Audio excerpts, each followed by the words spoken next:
दोस्तों, अंग्रेज भारत के समस्त शूद्रों के लिए कैसे भाग्य विधाता साबित हुए, आइए इस वीडियो में जानते हैं। जब अंग्रेजों ने रेलवे लाइन पूरे देश में बिछाना शुरू किया तो ब्राह्मणों ने हिंदू समाज को भड़काकर उसका जबरदस्त विरोध किया था, यह कहकर कि अंग्रेज धरती माता को लोहे से बांध रहे हैं, अधर्म हो जाएगा, महामारी फैल जाएगी, कोई नहीं बचेगा।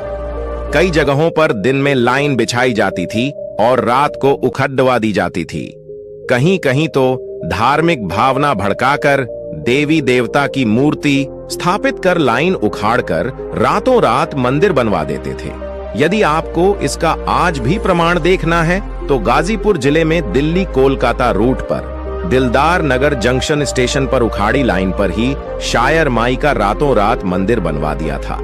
अंधविश्वासी जनता के जबरदस्त विरोध के कारण अंग्रेज मंदिर नहीं हटावा पाए थे, इसलिए ट्रैक को उन्हें मोड़ना पड़ा।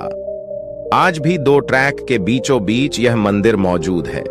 ब्राह्मणों ने रेलवे का विरोध इसलिए किया था कि हम लोग शूद्र के साथ नहीं बैठ सकते हैं, पृथ्वी पर अधर्म हो जाएगा। हम लोगों के लिए अलग बोगी, नहीं तो डब्बे में ही अलग से ऊंची सीट ब्राह्मणों के लिए बनाना पड़ेगा, तभी हिंदू धर्म की पवित्रता बनी रहेगी। ब्राह्मणों के विरोध के बावजूद अंग्रेजों ने रेलवे के रूप में बहुत बड़ा उपक्रम भारतीयों को दिया, एक नरबली, जो कि शूद्रों की दी जाती थी।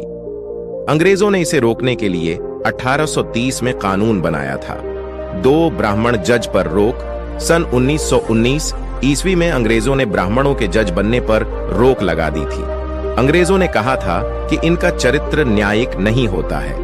3 शासन में ब्राह्मण को शासन व्यवस्था पर ब्राह्मणों का 100% तक कब्जा था। अंग्रेजों ने इन्हें 2.5% पर लाकर खड़ा कर दिया था। 4 संपत्ति का अधिकार।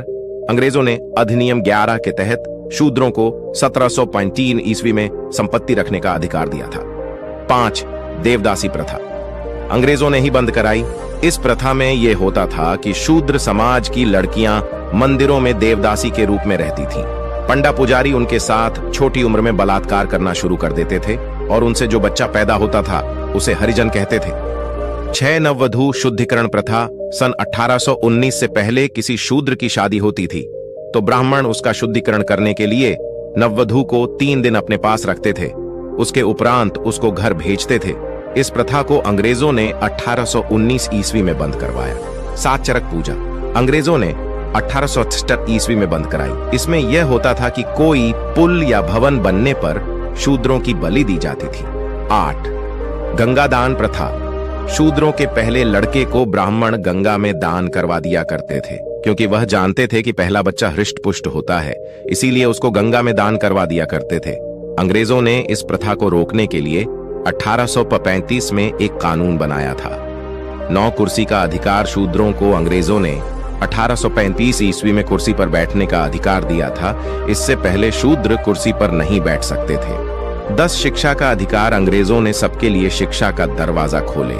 पहले शूद्र जातियों, आज की ओबीसी, एससी, एसटी व सभी वर्ण की महिलाओं को पढ़ने का अधिकार नहीं था। 11 सरकारी सेवाओं में प्रतिनिधित्व। अंग्रेजों ने शूद्र वर्ण की जातियों को सरकारी सेवाओं में गवर्नमेंट ऑफ इंडिया एक्ट के माध्यम से प्रतिनिधित्व देने की व्यवस्था किया। अतः अंग्रेजों ने शूद्र, अतिशूद्र जातियों के हितों को ध्यान में रखते हुए अनेक सामाजिक, आर्थिक और राजनैतिक सुधार किए थे।